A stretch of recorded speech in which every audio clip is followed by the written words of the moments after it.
Welcome to The Explainer. So, today we are diving into a biological mystery that honestly affects pretty much anyone who loves a good afternoon nap.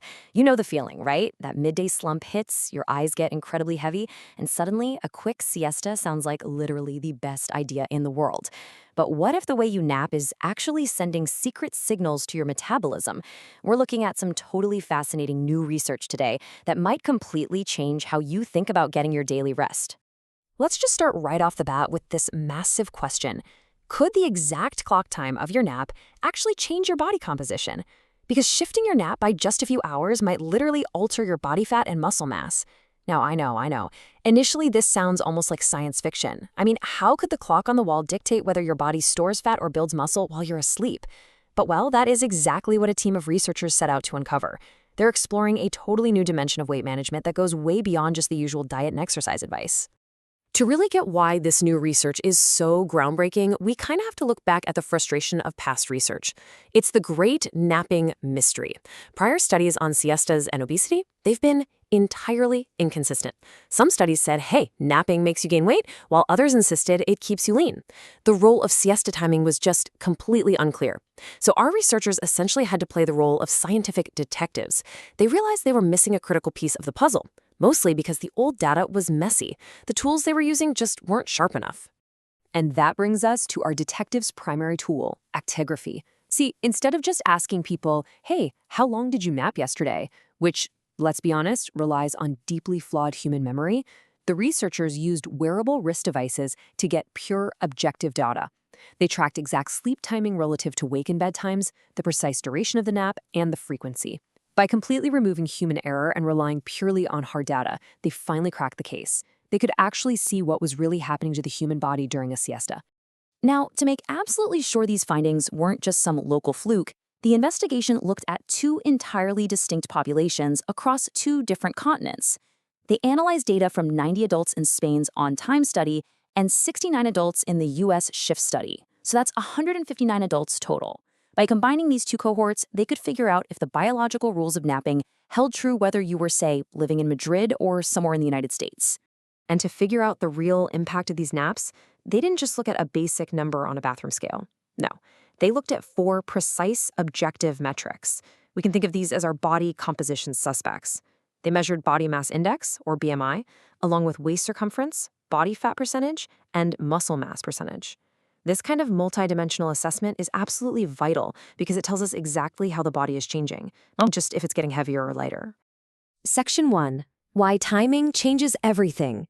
Let's look at the findings and see how the crucial variable wasn't just if people napped, but specifically when. Okay, check out this massive difference. In the Spanish on-time study, participants who took late siestas, specifically between 1612 and 1742, so we're talking roughly 4:15 p.m. to 5:45 p.m., had an incredible 3.94-point lower BMI compared to the early nappers. Guys, that is almost a 4-point drop in BMI just based on pushing your nap to the late afternoon. That's a staggering physiological difference, and it is tied entirely to the clock.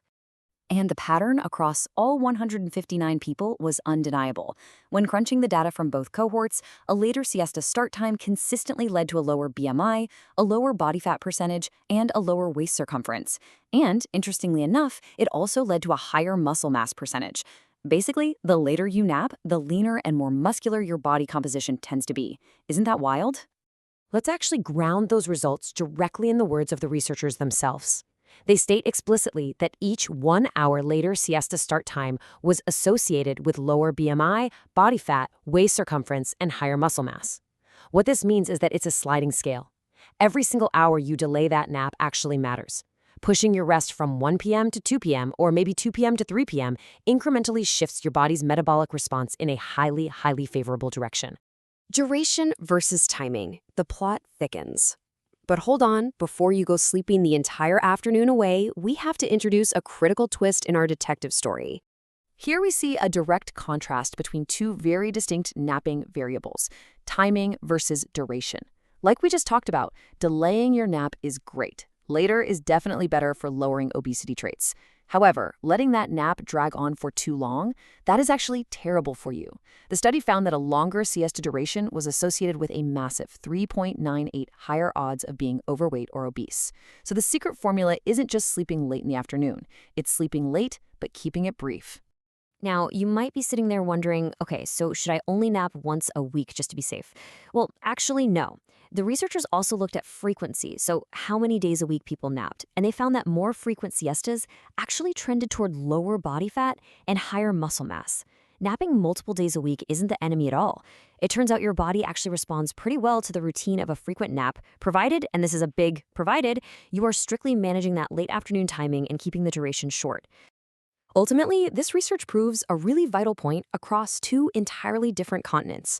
When you nap may be just as important as how long you nap. Objective assessments like this help us identify behavioral patterns that can inform completely new approaches to weight management. Timing, it seems, is the ultimate missing link here. Which brings us to the absolute most important question of this explainer. Based on all this objective data, how will you adjust your alarm clock for your next weekend siesta? If you feel that afternoon slump hitting at 1 p.m., can you maybe hold out until 4 p.m.? Can you set a strict alarm to make sure you don't oversleep? You now have the exact science to turn a simple afternoon rest into a powerful tool for better body composition. Definitely think about that the next time you close your eyes.